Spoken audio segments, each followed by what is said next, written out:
올라가더라도 완만하게 올라갑니다.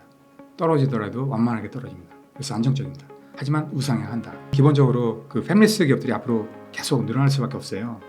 그러면은 그 IP 기업들이 수혜를 보거든요. 규모를 상당히 키워왔어요. 그래가지고 이 진입 장벽이 상당히 높습니다. 그래서 다른 기업들이 진입할 수가 없어요. 그래서 앞으로도 이 기업들이 계속 과점을 해 나갈 겁니다. 하기 때문에 반도체 시장이 성장하는 이상은 이 기업들도 반드시 성장을 하고요.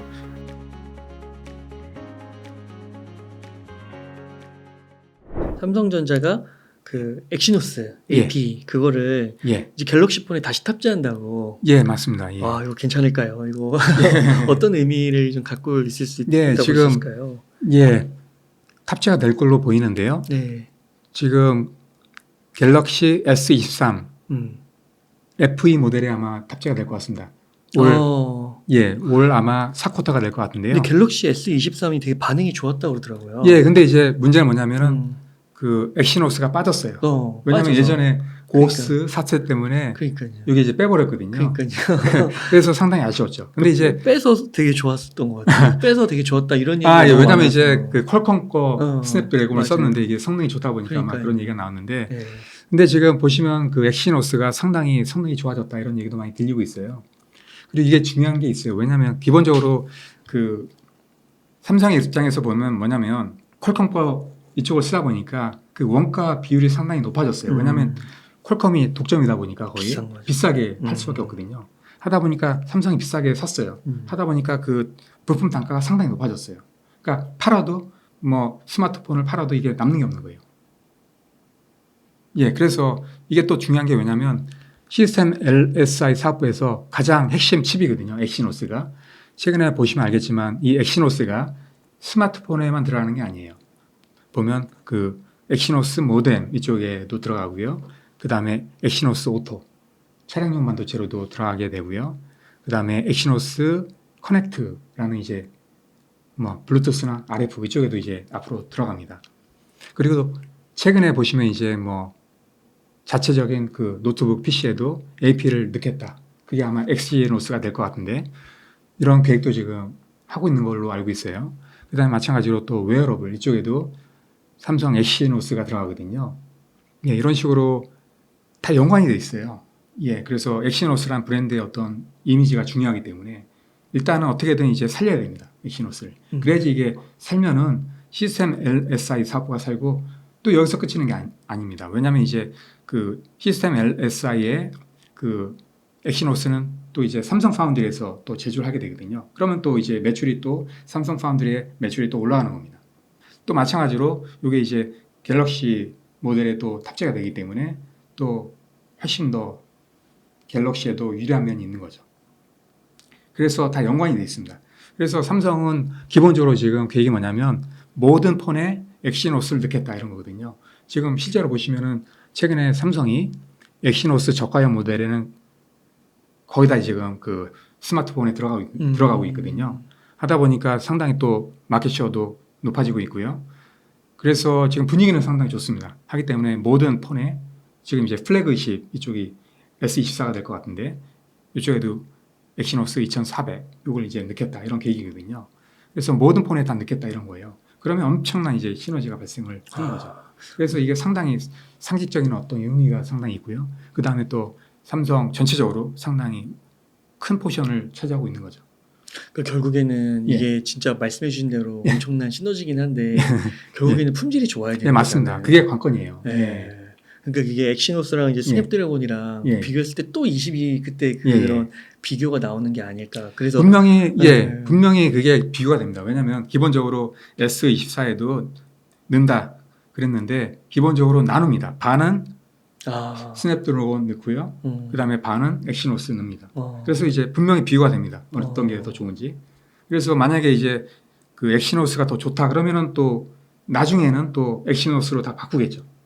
근데 성능이 떨어진다. 그러면 또 퀄컴 스냅드래곤 이 칩을 써야 되겠죠. 네. 이런 식으로 아마 조율을 할 겁니다. 그렇군요. 예. 네. 어떻게 좀 밝게 보세요? 엑시노스의 미래. 지금 뭐 여러 가지 이제 평가 기관에서는 뭐 상당히 개선됐다 여러 가지 문제가. 그다음에 성능도 좋게 나온다 이렇게 발표가 되고 있어요. 기대는 좀 하고 있습니다. 예. 네, 실제로 나중에 이제 스마트폰에 탑재됐을 때 어느 정도 성능이 나오는가 이게 또 봐야 되는 문제죠. 네. 그 다음에 또 얼마 전에 삼성전자와 현대차의 협력 소식이 또 나오더라고요. 예. 요건 좀 어떻게 보시나요? 예, 발표를 했죠. 예. 저는 상당히 좋은 징조라고 보고 있습니다. 기본적으로 그 삼성이랑 현대는 우리나라 또 대표 기업이지 않습니까? 현대차 실적도 예. 너무 좋아요. 네, 너무 좋죠. 예. 그래서 또 앞으로 또 성장을 하게 되면 또 반도체가 들어가게 되면 또 삼성이 엄청난 또 수혜를 볼 수밖에 없기 때문에 그리고 또 기본적으로 국내에 있는 기업 쓰는 게 훨씬 더 유리할 수밖에 없어요. 왜냐하면 기본적으로 뭐 커뮤니케이션 문제라든지 문화 차이라든지 이런 게 없기 때문에 그다음에 또 심리적인 어떤 거리라든지 물리적인 어떤 거리라든지 또 파운드리도 마찬가지로 또 삼성 파운드리를 쓰게 되면 여러 가지 이점이 있잖아요. 여러 가지 뭐 거리 문제라든지 비용 측면이라든지 커뮤니케이션 문제라든지 여러 가지 이점이 있기 때문에 상당히 좋은 징조죠. 그래서 지금 뭐 인포테인먼트 쪽에 지금 먼저 시도를 한다 이렇게 발표가 됐는데 제가 보기에는 아마 아다스 쪽도 아마 갈 것 같아요. 예, 지금 하고 있는 걸로 알고 있는데 그리고 또 나중에는 뭐 커넥티비티 칩도 한다는 얘기가 있어요. 연결시키는 칩도. 그 다음에 또 잘 되게 되면 아마 앞으로 이제 VTX로 차량이 바뀝니다. 이게 뭐냐면 Vehicle to Everything이거든요. 차량이 모든 것과 다 연결이 됩니다. 뭐냐면은 그 차량과 차량끼리 연결이 되고요. 차량과 인프라스트럭처, 그러니까 뭐 도로라든지 이런 거랑 연결이 되고요. 그 다음에 차량과 그 다음에 또 모바일 네트워크랑도 연결이 됩니다. 마찬가지로 사람하고도 보행자랑도 연결이 됩니다. 이런 식으로 다 하게 되면 또 나중에 칩이 또 쓰일 수밖에 없거든요. 그리고 또 이 칩은 또 상당히 고성능 칩이 쓰일 수밖에 없습니다. 이런 식으로 아마 협력이 잘 되면 아마 가지 않을까. 근데 이제 여기서 봐야 되는 게 아까 말씀하신 대로 칩의 성능이 얼마나 또 설계를 잘해가지고 삼성이 나오느냐. 왜냐하면 이미 현대 같은 경우에는 뭐 퀄컴이라든지 엔비디아 칩을 썼어요. 그러니까 이게 비교가 되는 거죠. 실제로 보면 그 현대에서도 상당히 약간 불안해하는 면도 있어요. 과연 삼성 시스템 LSI 사업에서 설계를 잘 해가지고 삼성 파운드에서 좋은 칩이 나올까 이런 불안이 있어요. 그러니까 엔비디아랑 퀄컴 거를 기존에 써왔던 거군요. 예, 맞습니다. 그거를 이제 TSMC에 맡겨서 생산된 걸 썼는데. 예. 그러네요. 그런 또. 그러니까 이게 만약에 그 삼성전자의 시스템 LSI 사업부에서 설계를 잘해가지고 파운드리에서 생산해가지고 칩이 성능이 좋게 나오면 이게 베스트죠. 근데 이게 만약에 설계 능력이 부족하거나 아니면 파운드리에서 제조를 잘못해가지고 성능이 안 좋게 나온다. 그러면 또 더 이상 할 수가 없는 거죠. 그렇죠. 그래서 기본적으로 지금 하나씩 시작을 합니다. 그래서 이게 좋으면 물량을 또 늘려갑니다. 계속 늘려나가고요. 또 이게 잘 되면 또 다른 아다스라든지 이런 것도 하게 되고 또 늘려나가게 되고 또 마찬가지로 또 커넥티비티 이쪽도 같이 하게 되고요. 또 VTX 이쪽도 하겠죠. 이런 식으로 이게 잘 하게 되면 계속 이어집니다. 그래서 얼마나 잘할지 이건 좀 두고 봐야 돼요. 그래서 그 불안을 얼마나 삼성전자가 시켜줄지. 그래서 삼성 지금 시스템 LSI 사업부에서도 상당히 신경을 많이 쓰고 있어요. 그런 것 때문에. 설계를 잘해야 된다 이런 것 때문에 상당히 부담을 많이 느끼는 걸로 알고 있습니다. 네. 삼성이 지금 TSMC랑 막 미국의 그 기라성 같은 기업들하고 경쟁하면서 정말 지금 정신 없겠는데요 지금. 말씀만으로도 야 이거 만만치 않겠다. 근데 뭐 잘할 걸로 생각을 하고요. 그리고 말씀드린 대로 기본적으로 그 파운드리 시장 자체가 매년 10% 정도 성장하기 때문에 그리고 또 마찬가지로 그 7나노 언더 그 사양의 어떤 반도체 EUV 공정 이 공정들이 더 성장을 많이 합니다 앞으로. 그리고 또 이쪽은 또 단가도 높고 이익도 높기 때문에 이쪽에서 잘해야 돼요. 진짜 해내기만 하면 주가 10만 원짜리 그냥 넘을 것 같아요. 그렇죠. 그리고 또 지금 뭐 엄청나게 또 인공지능 이쪽이 또 엄청나게 뜨고 있기 때문에. 그럼 인공지능 한번 질문 드려보면 진짜 AI 반도체 경쟁이 엄청 뜨겁더라고요. 그렇죠. 근데 이게 AI 반도체 안에도 되게 다양한 게 있나 봐요. 그렇죠. 그거 한번 좀. 그림 한번 보여드릴게요. 지금 4가지 종류가 있는데요. 기본적으로 이제 GPU가 있고 그다음에 FPGA가 있고 ASIC이 있고 뉴런오픽 반도체가 있습니다. 이게 이제 GPU가 1세대 인공지능 반도체고요. FPGA랑 ASIC 이게 이제 2세대 AI 반도체입니다. 그다음에 뉴런오픽은 3세대 AI 반도체입니다. 그래서 성능이 이렇게 가면 갈수록 좋아지는 거예요. 지금 어느 단계에 GPU 지금 하고 있죠. 많이 하고 있죠. 근데 이게 문제가 있어요. 이게 소비 전력이 상당히 높습니다. 그리고 성능도 아무래도 이쪽보다는 떨어집니다. 그리고 또 최근에도 많이 하고 있는데 FPGA랑 그다음에 ASIC도 많이 하고 있어요. 최근에. 그래서 이 차이가 있어요. FPGA는 뭐냐면 이제 고객이 스스로 프로그래밍 할 수 있어요. 칩을 만들어 볼 수 있는 그런 이제 인공지능 반도체거든요. 그리고 또 ASIC은 뭐냐면 이제 특정 목적에 맞게 이제 설계된 그런 반도체입니다. 예. 이런 차이가 있어요. 이쪽도 지금 하고 있는데요. 근데 이제 이쪽까지는 이제 메모리랑 시스템 반도체 이렇게 같이 쓰입니다. 근데 이게 문제가 있어요. 왜냐하면 기본적으로 통신하게 되잖아요. 메모리랑. 그럼 여러 가지 이제 변목 현상이라든지 여러 가지 이제 딜레이라든지 소비 전력 이런 것들이 발생합니다. 그러면은 문제가 되겠죠. 그래서 뉴로모픽은 뭐냐면 인간의 뇌와 비슷하게 이제 칩을 만드는 거예요. 그래서 연산도 하면서 그 다음에 또 기억도 하면서 추론, 학습 다 하는 겁니다. 그리고 소비 전력은 상당히 낮아요. 그래서 이쪽으로 많이 하고 있어요. 그리고 이쪽으로 갈 수밖에 없는 게 앞으로 보시면 이제 자율주행차가 되지 않습니까? 그러면은 예를 들어서 이제 차량이 주행을 하고 있는데 갑자기 어떤 물건이나 사람이 뛰어들면은 반응을 바로 또 해야 되잖아요. 네. 근데 이걸 동시에 해야 돼요. 근데 이런 식으로 해가지고는 안 된다는 거예요. 동시에 해야 되는데 빠르게. 뉴로모픽까지 가야 돼요. 그렇죠. 이게 돼야지만 어. 할 수 있는 거예요. 또 뭐 추론하고 학습하고 기억하고 모든 걸 동시에 해야 되기 때문에 거의. 그래서 이쪽으로 가야 됩니다, 앞으로. 그래서 지금 많은 기업들이 또 이쪽으로 하고 있어요. 예, 아직까지 완벽하진 않죠. 예, 그럼 AG까지는 완벽한가요? 어느 정도 지금 많이 하고 있습니다. 아, 예. 그렇군요. 그러면은 요 AI 반도체에서 1등은 엔비디아예요. 지금은 그렇죠. 예, 지금은. 아. 예.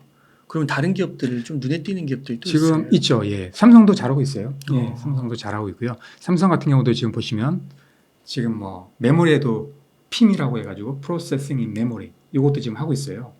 그래서 메모리에서 연산도 같이 하는 겁니다. 예, 이게 또 ACBM도 마찬가지로 PIM을 적용하고 있거든요. 앞으로 그러면은 이것도 마찬가지로 인공지능 반도체가 됩니다. 예, 그리고 앞으로 그 인공지능 반도체가 뭐 시스템 반도체 중에서 3분의 1 이상 차지할 거다 이런 얘기도 있어요. 그래서 이렇게 하고 있고요. 마찬가지로 시스템 LSI 사업부 있지 않습니까? 삼성에 이쪽에서도 지금 뭐 AP에도 NPU가 들어가요. 이것도 마찬가지로 인공지능 반도체거든요. 예, 이쪽입니다. FPGA나 뭐 ASIC 이쪽. 그래서 이것도 마찬가지로 하고 있기 때문에 이쪽도 나름 잘하고 있고요. AP도 잘하고 있고요. 그다음에 또 뉴로픽도 지금 개발은 하고 있습니다. 그리고 마찬가지로 그 파운드리 이쪽에서도 지금 뭐 최근에 보시면 알겠지만 인공지능 기업이라든지 자율주행 또 자율주행 기업들은 마찬가지로 인공지능입니다. 하다 보니까 이쪽도 많이 지금 하고 있거든요. 예를 들면 뭐 모비라이라든지 뭐 암바렐라라든지 또 최근에 국내에 있는 뭐 AI 반도체 기업들도 많거든요. 예를 들면 뭐 디벡스라든지 그다음에 뭐 리벨리온이라든지 사피온이라든지 이런 기업들이 삼성 파운드리에서 많이 하고 있거든요. 이런 식으로 삼성도 나름대로 잘 하고 있습니다.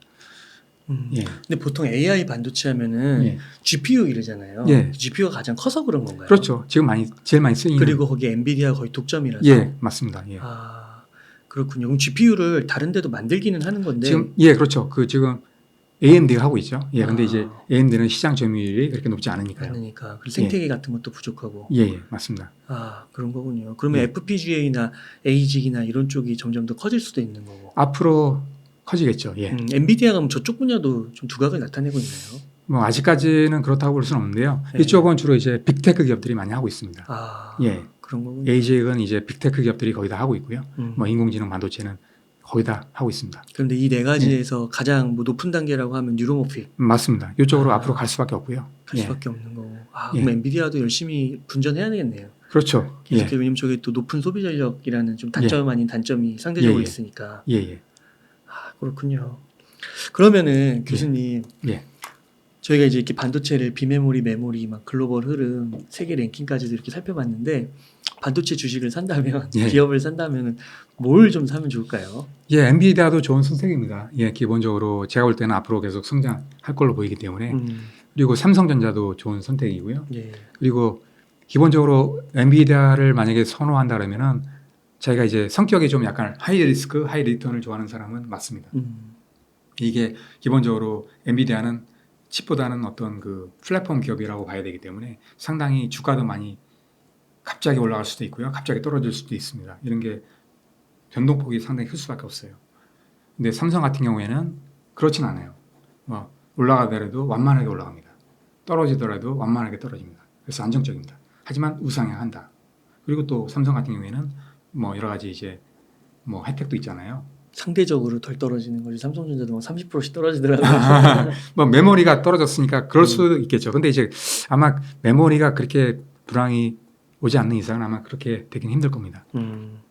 그러면 엔비디아랑 삼성전자를 말씀해 주셨는데 예. 좀 또 제가 아까 말씀드린 음. 그 시놉시스라든지 음. 그 다음에 또 케이던스라든지 이게 이제 IP 기업이거든요. 네. 이런 기업들도 좋습니다.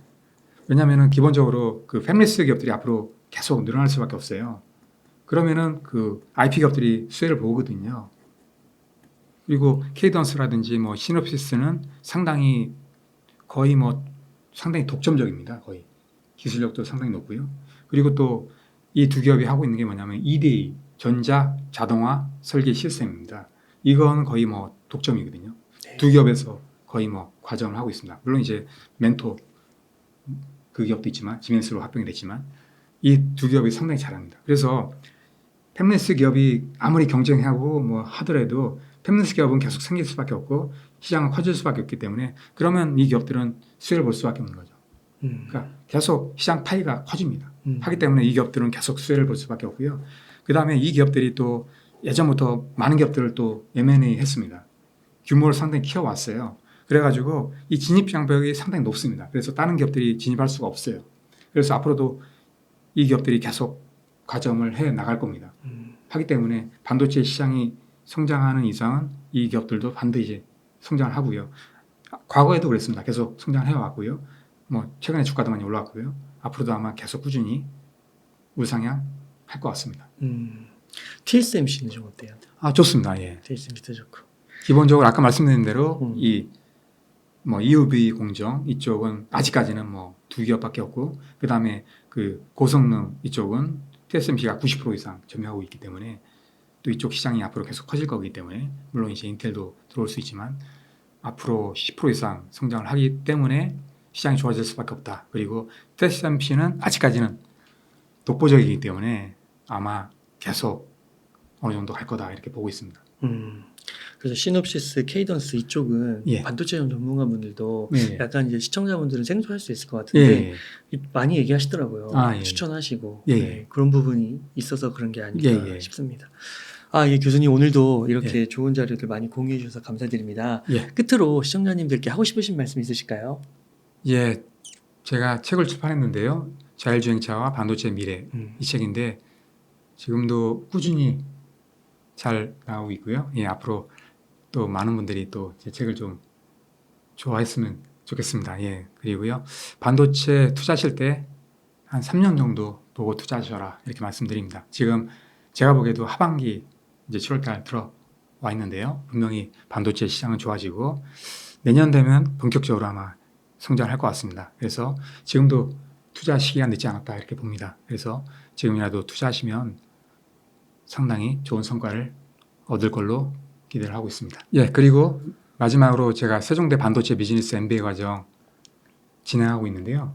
많은 분들이 관심을 갖고 지원도 좀 많이 좀 했으면 좋겠습니다. 네. 예, 그리고 또 제가 또 장학금도 많이 제공하고 있고요. 그 다음에 또 제가 이제 기초부터 하기 때문에 누구나 이제 관심 있는 사람이다 그러면은 기초부터 배울 수 있기 때문에 또 해외에서도 가끔 연락이 옵니다. 네. 그래서 뭐 반도체를 배우려고 하는 분들한테 상당히 좋은 과정이다 이렇게 말씀드립니다. 네, 감사합니다. 이렇게 해서 자율주행차와 반도체의 미래의 저자이신 권영하 교수님을 모시고 이야기를 나눠봤습니다. 긴 시간 동안 유익한 인사이트 많이 나눠주셔서 감사의 말씀드립니다. 오늘 고생 많으셨습니다. 네, 감사합니다.